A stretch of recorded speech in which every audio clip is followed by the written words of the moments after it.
Snohomish Health District coordinated with the Snohomish County Emergency Medical System to safely transport the affected patient to Providence Regional Medical Center in Everett, where he was admitted to the hospital.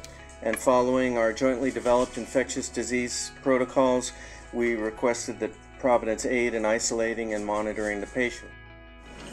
We're working with hundreds of local health care providers as we partner to evaluate, test, and treat accordingly. We're taking calls from them day and night. Our staff are making regular symptom check calls with close contacts of the confirmed cases and providing them with support. The Snohomish Health District Board of Health will be convening to consider a resolution that formally authorizes the Health District to use emergency reserves in this response. We stand ready to support the staff and our partners in the coming days and weeks. The facility is in lockdown, so no visitors, no consultants, and no families. And I can tell you that's incredibly tough. This has impacted education across Snohomish County. It's really hit hard as we've been asked to really turn our model from an in-house to remote learning as quickly as possible and serve our kids. It came fast. What we saw on the front lines was just a sudden and very rapid increase in patients with respiratory illness. Understand that cloth face coverings will become a new normal for us for a while, especially in settings where physical separation of 6 feet or greater cannot be maintained. It appears that we are flattening the curve, but we can't stop now. We have lost over 60 people to the virus, and unfortunately, more will be lost. And really nothing has changed about the way we certify deaths due to COVID-19 from any other type of infectious disease. And we certify infectious disease deaths every year.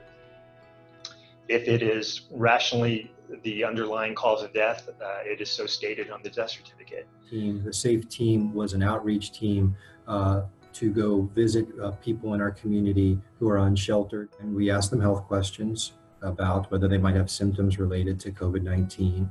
We gave them information about how to reach out to healthcare and the information needed to access the quarantine and isolation shelter. Partnering with the Volunteers of America and Food Lifeline to support over a 40% increase in users at our food bank. We'd like to announce that today, 5 full semi-trucks with emergency boxes of food will be delivered from Food Lifeline. To this point, we've had over 2,603 individual requisitions, and that could be anything from like 200 or 300 boxes of masks to you name it. And we've issued out over 4 million individual pieces of personal protective equipment. Today I'm announcing and proposing, along with Council Chair Nate Nearing, the creation of 2 small business assistance programs. So during these 3 weeks, we need to maintain the progress we've made so far. Make sure that case counts stay within that 25 cases per 100,000 per 2-week period.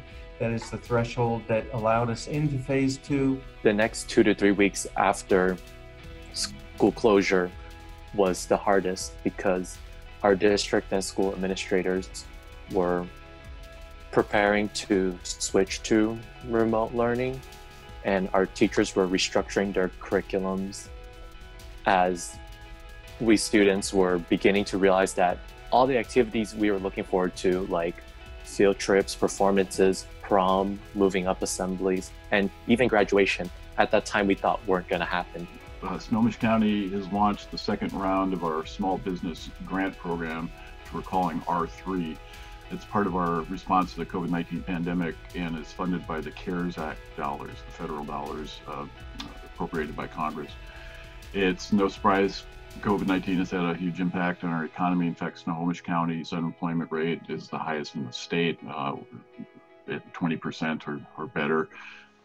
Having moved into phase 2 and welcomed guests back into the dining rooms, you're going to see quite a few changes implemented to ensure that we're providing a safe environment for our community members who are choosing to venture out.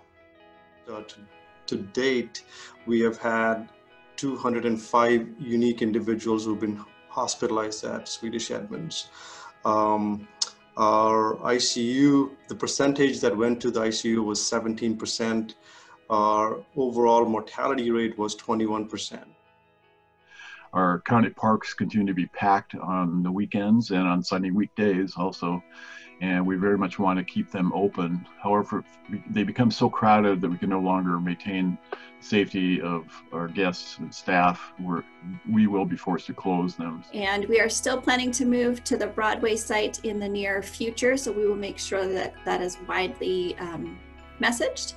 And this will allow us to practically double our testing capacity in the county. We have had over 200 volunteers active in this response, and they have worked over 15,000 volunteer hours. And that's where Nourishing Neighborhoods came into play. If we can take the amazing produce, the fruits and vegetables that our farmers are growing right here in our backyard, and get that directly to the people most in need. That was really important. It's important to this day. My cough got worse to the point where I couldn't talk without coughing. And it's hard to explain.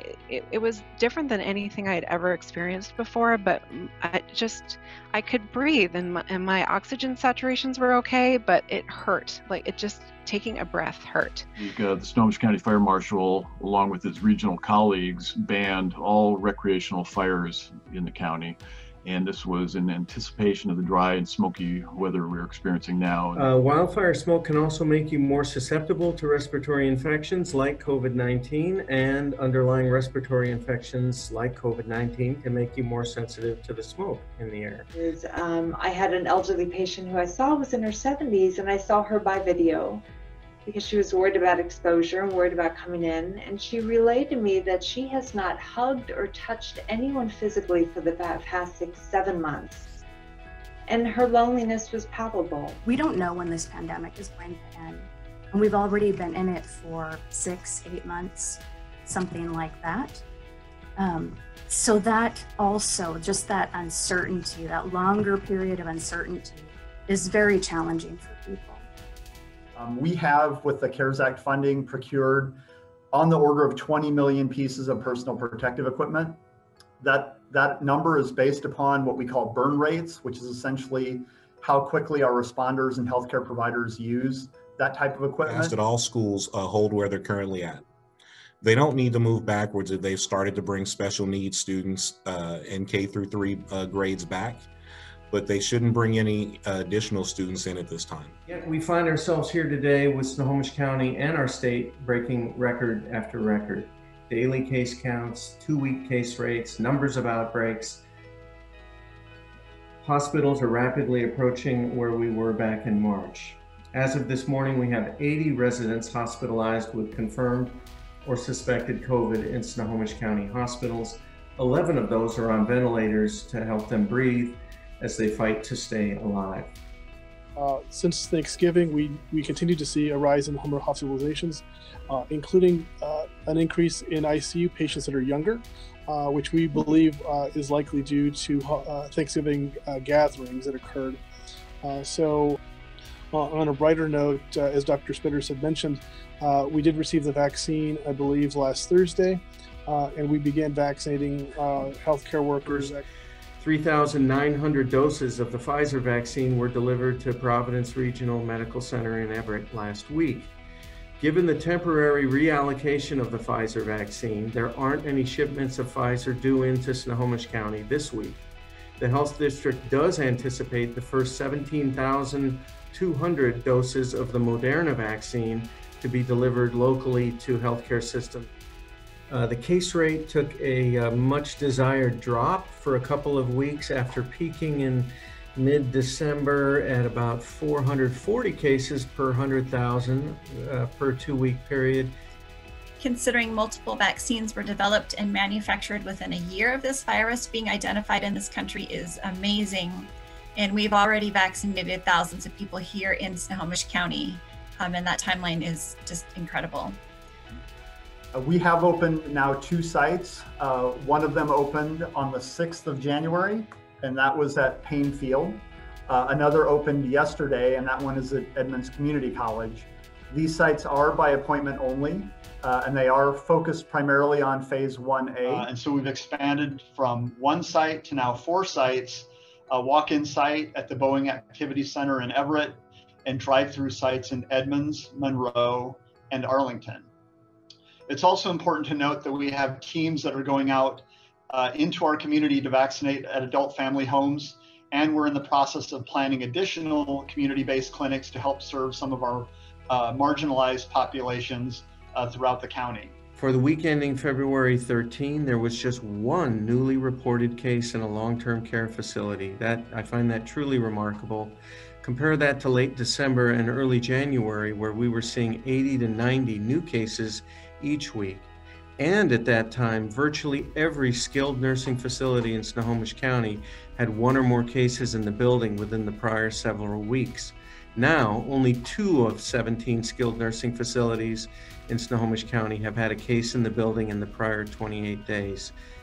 I want to keep that progress going. We're not going to be able to enjoy regular rhythms life for some time, but we are making progress, and I think everybody can sense that. Our teams consist of fire EMS personnel who have been traveling all across Snohomish County to provide vaccinations for residents that would otherwise not have access to them.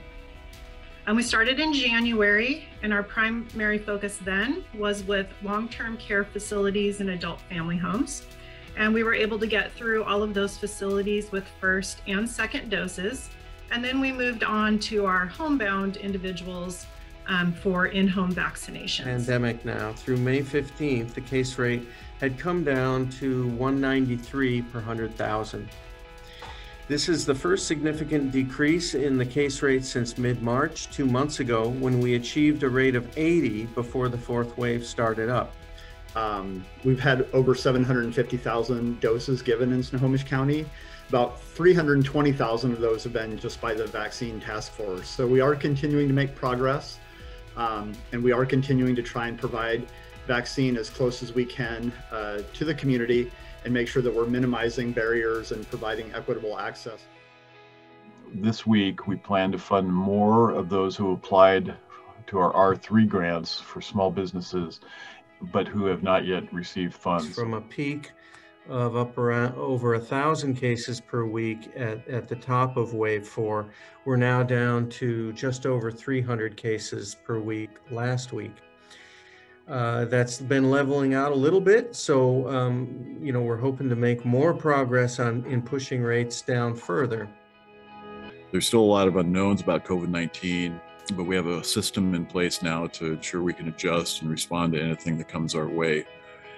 All our partners deserve a really great deal of credit and thanks for working together cooperatively towards the health and well-being of the public in our county, so thank you. Because COVID-19 now underlies all the work that we're doing. And our resilience really comes from our individual residents and our neighborhoods.